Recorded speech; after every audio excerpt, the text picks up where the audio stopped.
Another boatload of asylum seekers has been intercepted in Australian waters, putting more pressure on immigration detention services.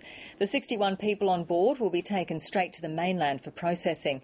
Meanwhile, federal police say they've put on a show of force inside Christmas Island's troubled detention centre. But 3 days after the rioting ended, no one can say categorically that all escaped detainees are back in detention. From Christmas Island, Andrew O'Connor reports.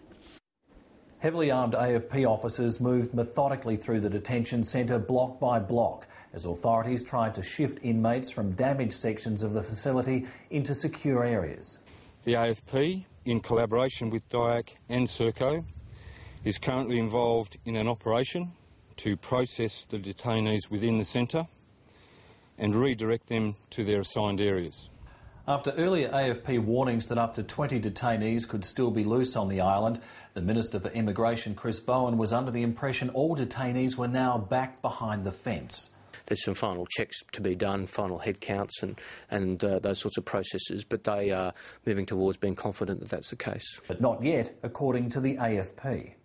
Until an official head count is concluded, it is premature for me to comment on any active search plans for detainees that may potentially remain at large outside the centre. While that issue has yet to be resolved, the transfer of detainees off the island is continuing. The federal government has also confirmed a temporary halt to new arrivals, with the latest 2 boatloads of asylum seekers intercepted near Ashmore Reef now headed for the mainland. But the departure of 300 detainees in a week has done little to address the long-term concerns of Christmas Islanders.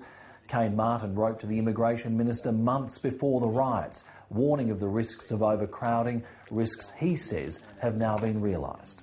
I was trying to highlight, I suppose, the plight of Christmas Island, that we've become such a small cog in such a large political wheel.